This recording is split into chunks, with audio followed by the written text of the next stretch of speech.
Aloha, friends, and welcome back to the Radiate Health and Wellness podcast.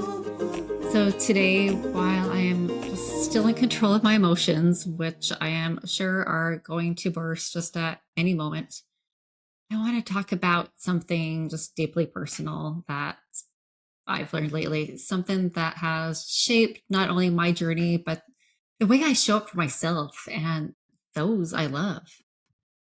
Trust.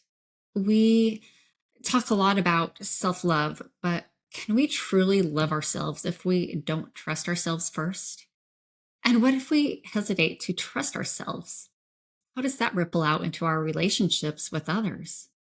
So today I'm inviting you into a conversation about self trust, the kind that helps us navigate uncertainty, make difficult choices, and ultimately find peace in the unknown. So please stay tuned as I share some just deep personal insights and emotional experiences that I have recently learned through.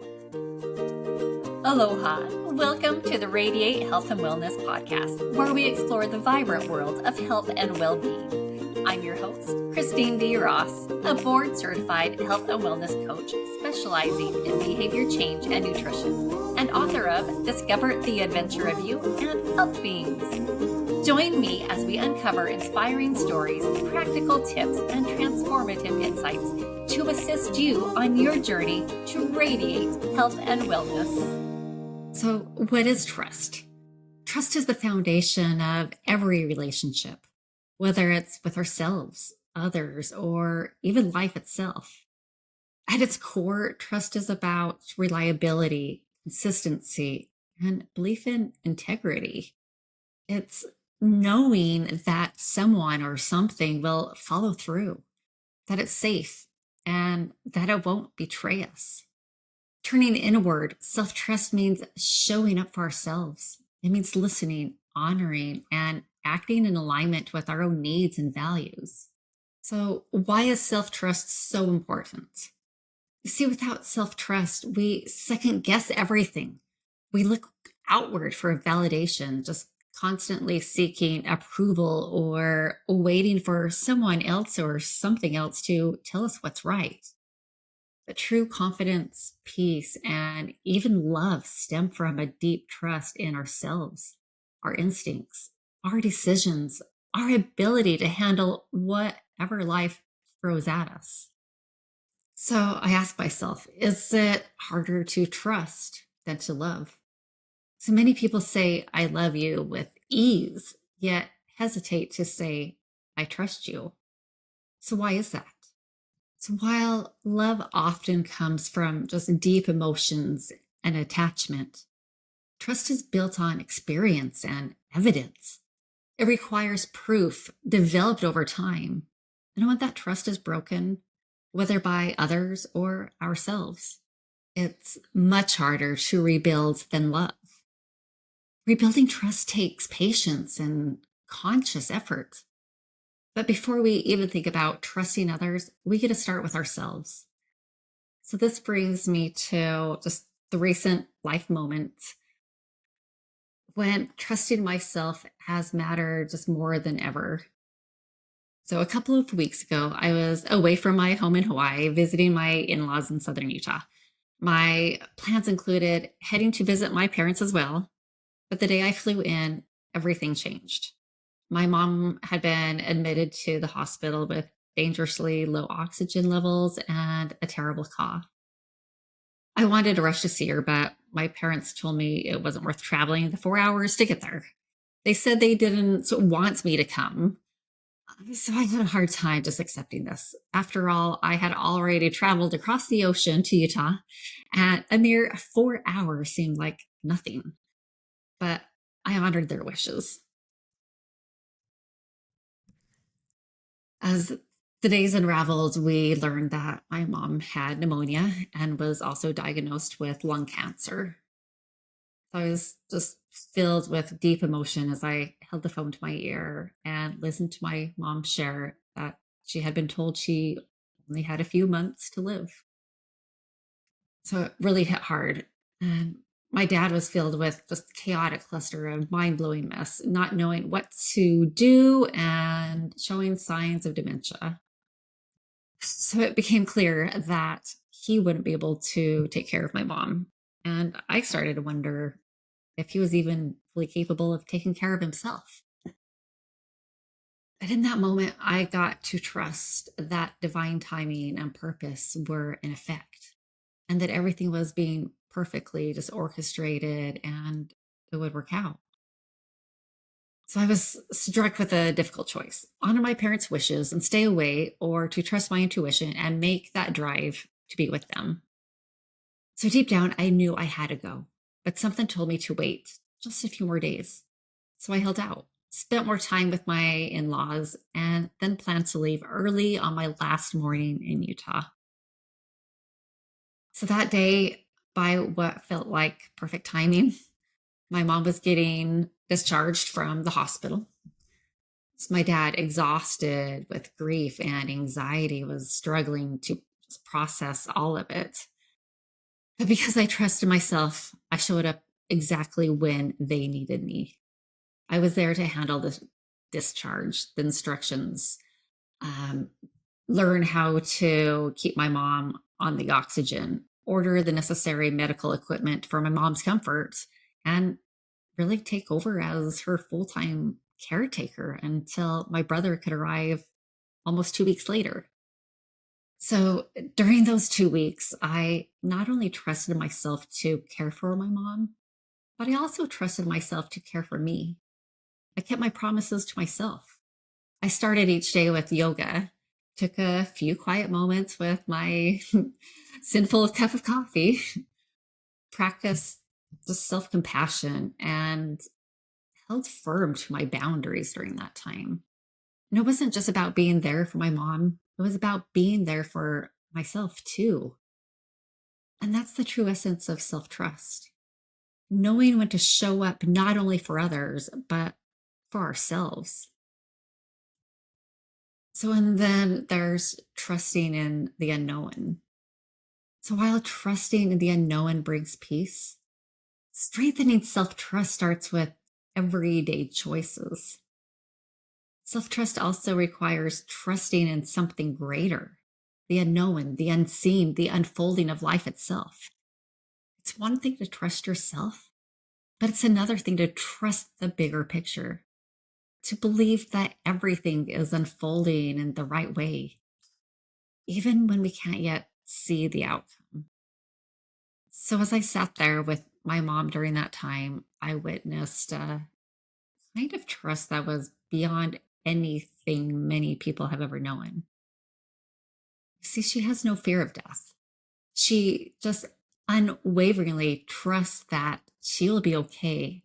And that when that moment of transition comes, she will be just lovingly embraced by my brother and her mom, whom have both already passed. There was no hesitation, no doubt, just this deep, peaceful trust in something beyond this world that she eagerly waits for. So, what a blessing this is for her and for us as a family to trust something so completely, to know with absolute certainty that she will be held, loved, and guided into whatever comes next. So, watching her, I realized how much trust can bring peace. When we trust not just ourselves, but just the process of life, it eases the weight of fear, of doubt, of resistance. It allows us to surrender, knowing that even in uncertainty, we will be okay. So now, as the time draws closer to her passing, and I mean, right now, as we speak, I don't know if it's down to the moments or days that she has with us. I can tell you our communication has shifted. I no longer rely on words or regular conversations. Instead, I trust I can feel her presence beside me. I trust that the messages I receive, the little nudges, just those moments of clarity, the signs that seem to just come from nowhere, are truly from her. I know she will always be a part of me, never out of reach. And that trust, that deep knowing brings me just so much comfort beyond words. So trusting the unseen, the unheard, the unknown is a powerful practice. But self trust is something we can actively strengthen every day. So the good news, it doesn't have to be complicated. It starts with small, intentional actions that reinforce our ability to count on ourselves. So some steps to cultivating self trust is keep the promises to yourself. Start small. When you say you'll wake up early to journal, follow through. When you commit to eating nourishing food, honor that commitment. Each time you follow through, you build trust. And listen to your intuition. Your body and mind send you signals all the time. Pause, tune in, and trust those gut feelings. And acknowledge past betrayals, even your own. If you've abandoned yourself in the past, ignoring your needs, settling for less, pushing through burnout, acknowledge it. Forgiveness is part of rebuilding trust. And set and hold boundaries. Say no when needed isn't just about others, it's about valuing your well being. Practice self compassion. Self trust isn't about being perfect, it's about knowing that even when you make mistakes, you'll have your own back. And then trust in the unknown. So life is always moving, always shifting. Trust that even when the path isn't clear, you are still on the right journey. Self trust isn't built in a day, but with every promise you keep, you grow stronger. It's the foundation of confidence, love, resilience, and connection. The more we trust ourselves, the clearer our choices become, the stronger our relationships grow, and the more we move with life with confidence and ease. So, my friends, this week, I invite you to tune in and truly listen to yourself. Take a moment to reflect. Where do you stand with self trust? What's one promise, big or small, you can make for yourself today and truly keep? Trust that inner voice, the one that knows best for you, even when doubt creeps in. Make space to honor your needs, set boundaries, and follow through on the promises you make to yourself. Each small step builds a foundation of trust that will guide you through life's uncertainties with confidence and peace. So, in future episodes, we'll explore trust in relationships, why we can love someone but not fully trust them, how to recognize when trust is missing, and what to do when it's broken. So stay tuned and hit the subscribe button so you never miss an episode. Also, I'd love to hear about your journey to self trust. Are there any areas where you struggle to listen to yourself? And do you find it easier to trust others than to trust your own instincts?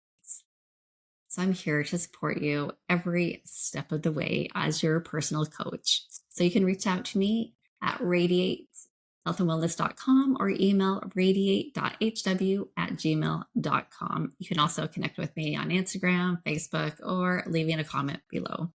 And also, for more tools to assist you in your journey, please check out my books, Discover the Adventure of You and Health Beams.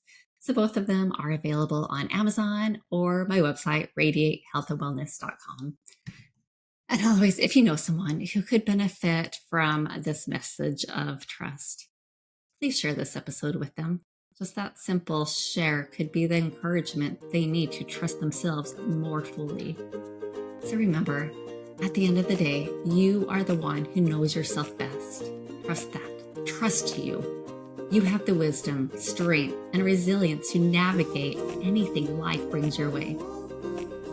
So take a deep breath, trust your journey, and radiates health and wellness in all that you do.